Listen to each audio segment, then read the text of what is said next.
है।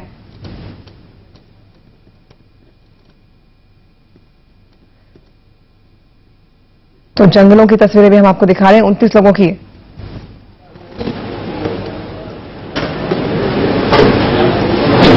तो हमारे साथ इस वक्त मनीष कुंदाल जो कि आदिवासी नेता हैं वो हमारे साथ जुड़ गए हैं। मनीष जी, इतने बड़े हमले में कांग्रेस ने अपनों को खो दिया। जी हाँ, बिल्कुल बिल्कुल बिल्कुल जी। बहुत बड़ी घटना, बहुत गंभीर घटना, बहुत दुखद घटना, बहुत खिंडनीय घटना है।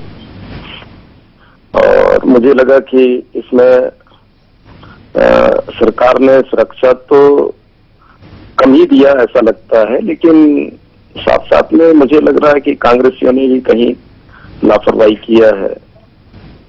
उस काफिले में महेंद्र कर्मा जैसे नक्सलियों के बड़े एक लिस्ट में रहने वाले व्यक्ति थे, आदेश गौतम थे, नंद कुमार पटेल थे।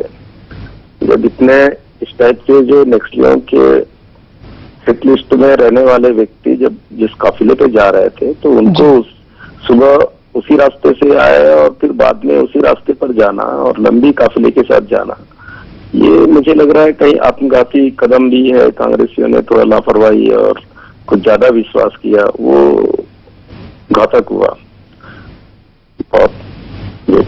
नहीं मनीष जी, ये समय किसी पर आरोप लगाने का नहीं है। 29 से ज्यादा लोगों की मौत की पुष्टि हो चुकी है, 35 लोग लापता बताए जा रहे हैं। बहुत दुखद घटना है, बहुत दुखद घटना है जी। और वास्तव में ये हम तो कुछ कह भी नहीं पा रहे हैं, सोच नहीं पा रहे हैं ऐसा घटना है। जी बिल्कुल। और मनीष जी, सवाल ये भी है कि जब कोई माओवादी किसी भी गतिविधि को अंजाम देते हैं तो 10, 12, 15 माओवादी होते हैं जो हमला करते हैं, लेकिन 1000 से ज्यादा की संख्या में माओवादी आते हैं, काफिले को रोकते हैं, ताबड़तोड़ फायरिंग शुरू कर देते हैं। और ऐसे में सवाल यही उठता है कि आखिर किसी को भनक क्यों नहीं पड़ी? हाँ, ये अभी तक जब भी ऐसा कोई माओवादी अटैक करते हैं तो उसकी जानकारी आमतौर पर पुलिस को और फोर्स को रहती नहीं है और सरकार के किसी हिस्से को भी जानकारी नहीं रहता है। और ये घटना भी उसी तरीके से हुआ है। जी जी, चलिए बहुत बहुत धन्यवाद मनीष कुंजाम जी, खबर भारती से बातचीत करने के लिए। तो हर ओर से निंदा हो रही है इस हमले की, अपनों को खो चुकी है कांग्रेस, आहत है कांग्रेस और आक्रोशित है कांग्रेस, सड़कों पर उतर आई है। और किसी चीज की जरूरत हो हम उसके आपके पूरे मदद करेंगे। ये बहुत बड़ी चुनौती है भारत के तमाम वासियों की।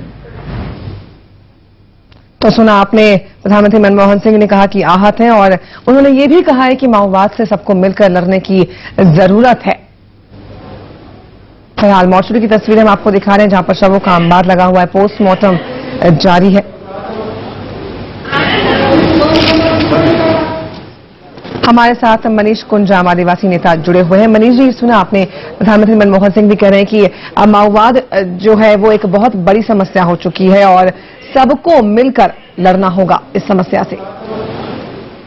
देखिए, ये बात वो तो पहले से ही जाहिर है, कोई ये घटना घटने के बाद ही पता लगा ऐसा नहीं है, लेकिन कभी समस्या के संबंध में सबके अलग अलग व्यू है, दृष्टिकोण है। जी देखिए, ये कई और घटनाएं हुई है बस्तर के अंदर। एक चूंकि किसी दल पर, खास करके केंद्र में जो सत्ता में है उस दल पर और देश के अंदर मेरे ख्याल से माओवादियों का किसी दल पर सबसे बड़ा ये हमला है, बहुत एक साथ एक बड़ी घटना करना। लेकिन ये जहाँ तक समस्या का जहाँ तक सवाल है माओवाद का, इस बारे में अब बस्तर एक तरह से लगातार फोर्स की छावनी बनता जा रहा है, लगातार सघन रूप से। और इससे कोई नक्सलवाद का अभी तक समाधान होता हुआ दिखता नहीं है। सलवाजुरुम चला, उसके बाद लगातार सीआरपीएफ, बीएसएफ और अन्य फोर्स की कैंप्स बढ़ाए जा रहे हैं, गश्तियां बढ़ रही हैं, लेकिन टकराहट कम नहीं हो रहा है, हत्याएं कम नहीं हो रही हैं।